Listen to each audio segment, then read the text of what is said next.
Aksi saling dorong antar petugas dan ratusan massa terjadi di depan pintu gerbang komplek perkantoran pemerintah daerah Kabupaten Bekasi, Cikarang Pusat, Kabupaten Bekasi, Jawa Barat siang tadi.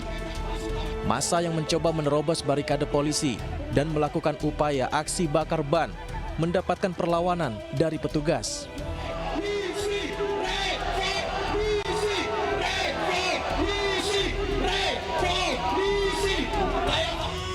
Massa yang tergabung dalam Aliansi Masyarakat Kabupaten Bekasi menggugat, menggelar aksi menolak perpanjangan tugas pejabat Dhani Ramdan yang ketiga kalinya. Hal ini dilakukan lantaran pejabat Bupati Bekasi dinilai tidak berhasil menyelesaikan berbagai persoalan di Kabupaten Bekasi. Sepanjang PJ Bupati Bekasi memimpin Kabupaten Bekasi, tidak ada peningkatan, yang ada adalah kemiskinan meningkat.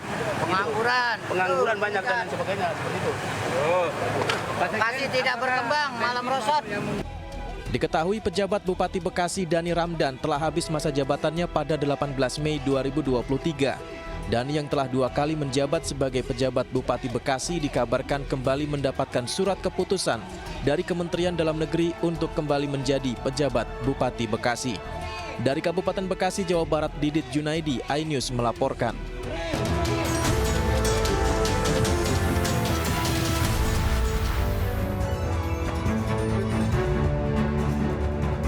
Selamat sore, kita berjumpa di iNewsroom, ruang memperdalam informasi yang aktual dan komprehensif.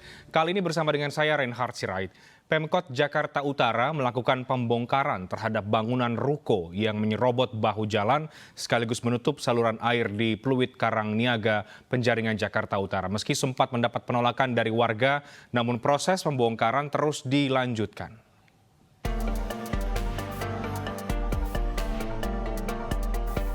Pemerintah Kota Jakarta Utara membongkar sejumlah ruko yang berdiri di atas saluran air di kawasan Pluit, Jakarta Utara. Bangunan ruko dinilai menyerobot bahu jalan sekaligus menutup saluran air.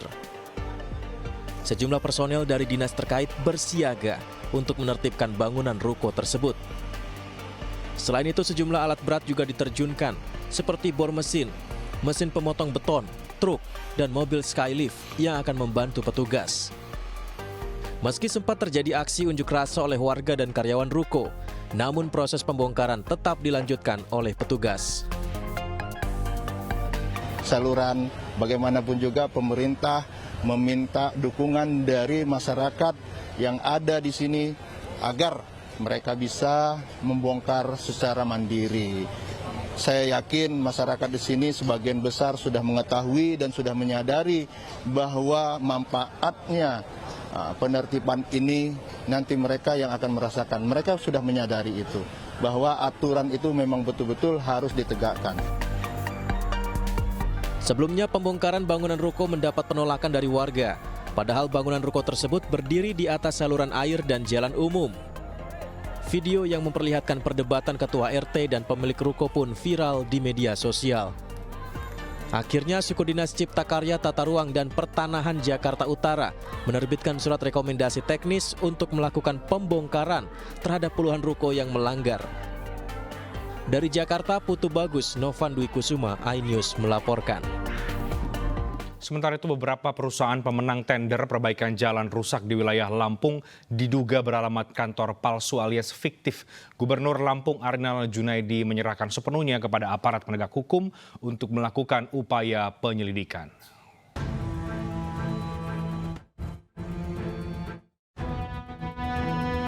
Sejumlah rumah warga menjadi alamat fiktif perusahaan pemenang tender proyek perbaikan jalan yang bernilai hingga puluhan miliar rupiah. Dalam situs layanan pengadaan secara elektronik LPSE Provinsi Lampung, CV Gunung Emas Raja Basah memenangkan tender rekonstruksi jalan ruas Tajab Adijaya di Kabupaten Waikanan tahun 2023. Dalam situs LPSE, proyek tersebut memiliki pagu anggaran sebesar 5,7 miliar rupiah, sementara harga negosiasi dari proyek tersebut tercantum senilai lebih dari 4 miliar rupiah.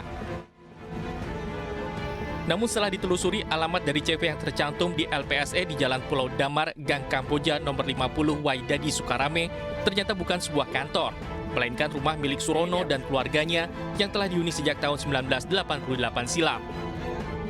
Nomor 50 dan ini rumah saya tidak pernah merasa mengontrakkan atau menyewakan untuk dijadikan sebuah kantor.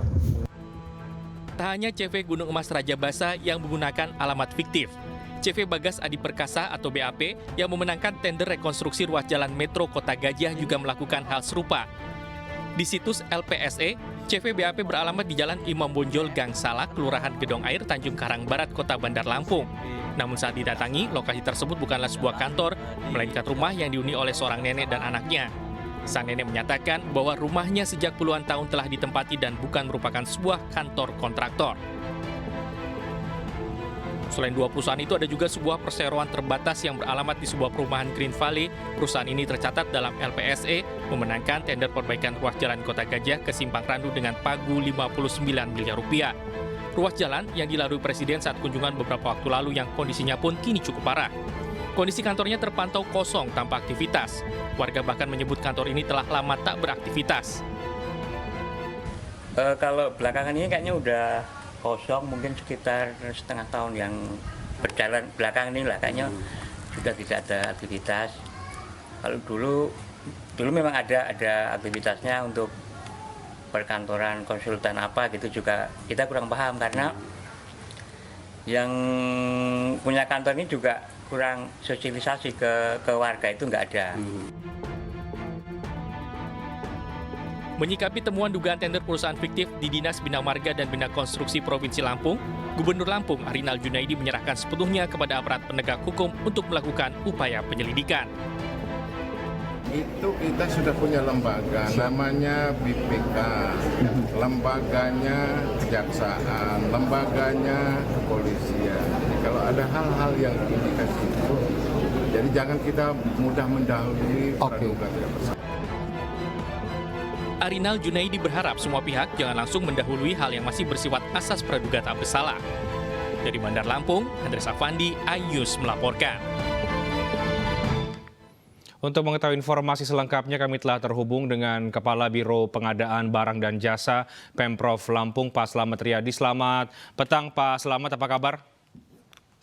Kabar baik. Baik, Pak Slamet, langsung saja sedikitnya ada 4 perusahaan pemenang tender proyek dari Pemprov Lampung yang kemudian diduga ini beralamat palsu alias fiktif, sudah dicek langsung ke tempatnya. Siapa sebetulnya pemenang tender ini kalau begitu, Pak Slamet? Baik, saya jelaskan dulu mungkin dasar hukum proses pengadaan barang dan jasa.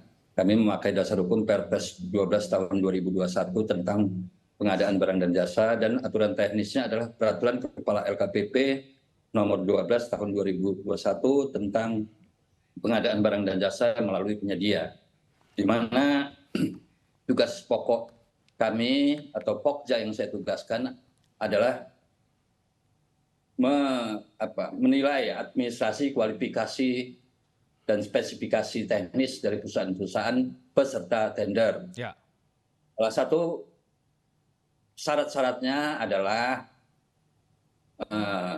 akte notaris tentang pendirian, kemudian ada nomor induk berusaha, kemudian ada surat keterangan domisili yang ditandatangani oleh pamong setempat, berarti bisa desa, bisa kelurahan, dan menandatangani fakta integritas bahwa keterangan-keterangan yang mereka berikan harus asli. Dan apabila palsu, maka bisa diberikan sanksi sesuai dengan aturan. Itu salah satunya bisa masuk ke daftar hitam. Jadi artinya kami bekerja secara administrasi tadi setelah selaras antara akte notaris, antara NIK, dan surat keterangan domisili yang ditandatangani oleh pamong setempat. Pak itu Slamet. kami anggap sudah akurat dan sudah sah secara baik. Pak Slamet, itu secara administrasi ya, tapi ketika kemudian ditemukan, dicek langsung alamatnya, tidak ada perusahaan yang kemudian dimaksud, apa tindak lanjut dari Pemprov Lampung, Pak?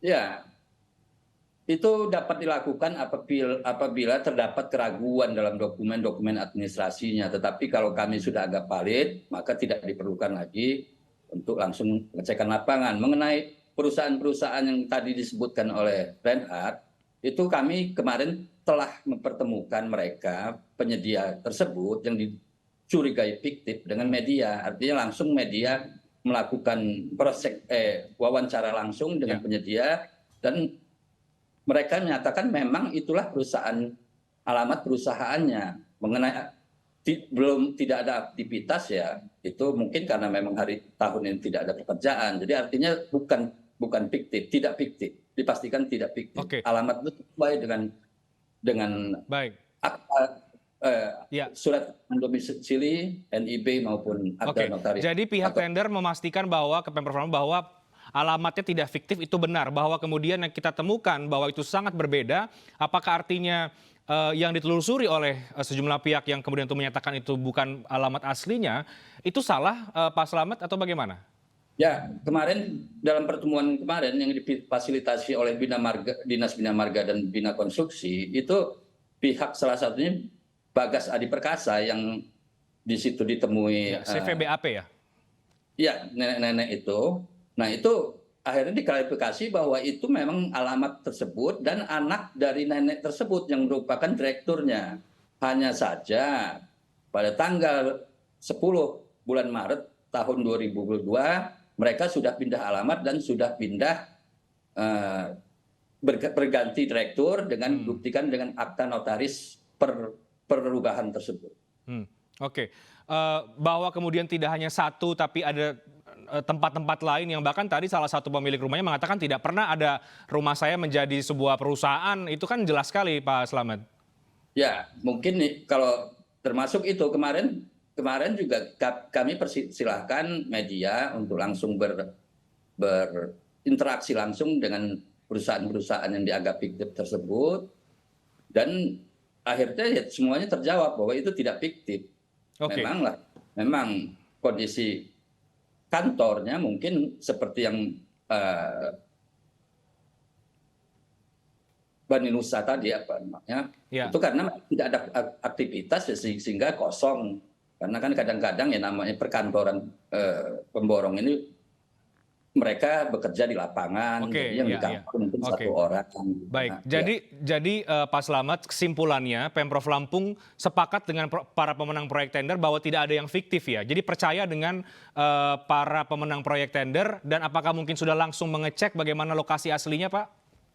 Iya, saya yakini tidak fiktif, dan memang itu tadi kondisi kantornya memang tidak seperti yang ideal memang, karena ya tapi ya itulah kantor. Ya. Ini bukan ideal lagi Pak, bahkan sebetulnya itu rumah warga biasa sebetulnya, bukan berupa kantor yang ideal. Ya, itu bisa di cross check langsung, karena itu tadi persyaratannya salah satunya adalah surat keterangan domisili yang ditandatangani oleh aparatur desa atau kelurahan setempat. Jadi untuk Baik, Pak Slamet, sekarang kemudian DPRD Lampung berencana untuk meminta untuk diusut, bahkan ini mungkin juga akan bisa panjang. Apakah Pemprov Lampung juga siap kalau kemudian ini terus bergulir dan secara transparan membuktikan bahwa tidak ada yang fiktif? Ya, siap. Kami artinya menjalankan proses itu sudah sesuai prosedur, sudah sesuai sistem, sudah sesuai aturan.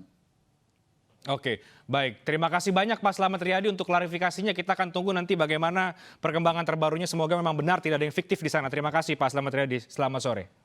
Selamat sore.